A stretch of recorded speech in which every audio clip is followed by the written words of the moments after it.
नमस्कार मित्रांनो, कमला एकादशी 8 राशींसाठी ठरणार खास. त्यामध्ये पहिली रास आहे मेष.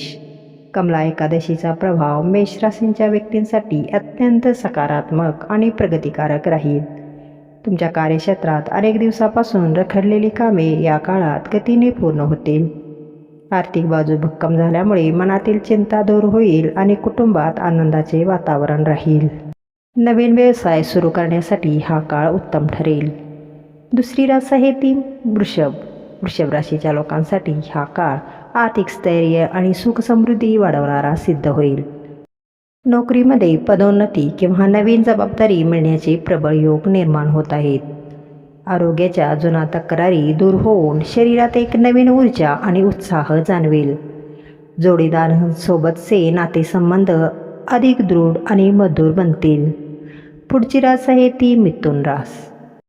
तिसरी रास आहे मिथुन रास. मिथुन राशीच्या व्यक्तींना या एकादशीच्या प्रभावामुळे मानसिक ताणतणाव आणि अतिविचारापासून मोठी मुक्ती मिळेल.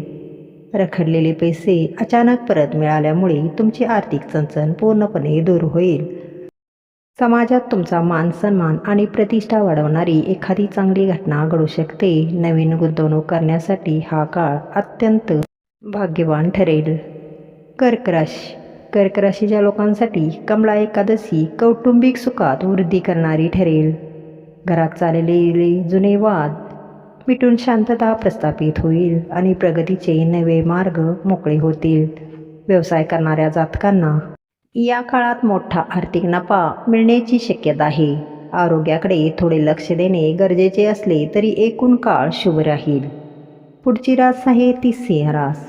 सिंह राशीच्या व्यक्तीमध्ये या काळात जन्मतःच असलेले नेतृत्व गुण अधिक प्रभावीपणे दिसून येतील.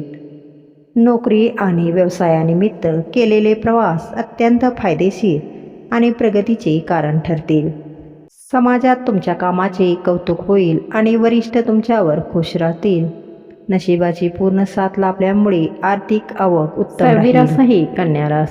कन्या राशीच्या लोकांसाठी हा काळ संमिश्र फळ देणारा असेल तरी आर्थिक बाबतीत सुधारणा होईल.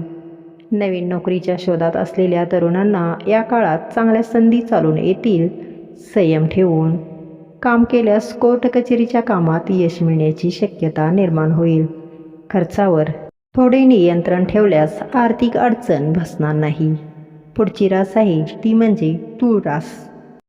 तुळ राशींच्या व्यक्तींच्या वैवाहिक आणि कौटुंबिक जीवनात या काळात कमालीचा मधुरता येईल.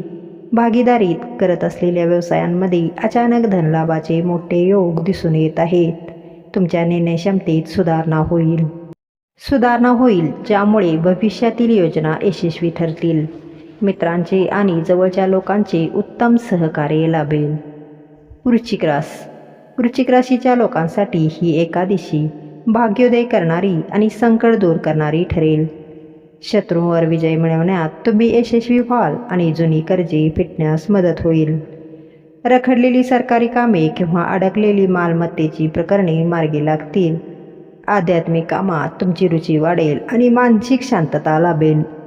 नववी रास आहे धनुरास. धनुराशीच्या विद्यार्थ्यांना आणि तरुणांना उच्च शिक्षणात उत्तम यश मिळण्याचे संकेत आहेत.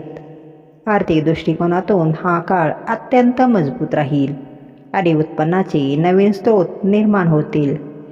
प्रेमसंबंधामध्ये सुरू असलेले मतभेद संपून नात्यात पुन्हा एकदा विश्वास निर्माण होईल. लांबचे बेत आणि प्रवासाचे नियोजन यशस्वी ठरेल. 10वी रास आहे मकर. मकर राशीच्या व्यक्तींना या काळात कामाच्या ठिकाणी थोडे अधिक कष्ट करावे लागतील पण त्याचे फळही गोड मिळेल. जमीन, वाहन किंवा मालमत्ता खरेदी करण्याचे तुमचे स्वप्न या काळात पूर्ण होऊ शकते. आईवडिलांच्या आरोग्याची विशेष काळजी घेणे या दिवसात अत्यंत गरजेचे राहील. अचानक होणारे किरकोळ खर्च वाढू शकतात त्यामुळे बजेट पाळावे लागेल. पुढची रास आहे कुंभ रास. कुंभ राशीच्या लोकांचा आत्मविश्वास या एकादशीच्या प्रभावामुळे कित्येक पटीने वाढेल. तुमच्या पराक्रमात आणि कार्यक्षमतेत वाढ झाल्यामुळे हाती घेतलेले प्रत्येक काम वेळेत पूर्ण होईल. भावंडासोबतचे संबंध सुधारतील आणि त्यांच्याकडून आर्थिक मदत मिळण्याची शक्यता आहे. लहान प्रवासातून मोठा लाभ होण्याची चिन्हे आहेत. 12वी रास आहे मीन राशीच्या व्यक्तींच्या वाणीत गोडवा निर्माण होईल, ज्यामुळे तुम्ही इतरांना सहज प्रभावित करू शकाल. पैशाची बचत करण्यात तुम्ही यशस्वी व्हाल, ज्यामुळे भविष्यातील आर्थिक चिंता कमी होईल. कुटुंबात एखाद्या शुभ किंवा धार्मिक कार्याचे आयोजन होण्याची दाट शक्यता आहे.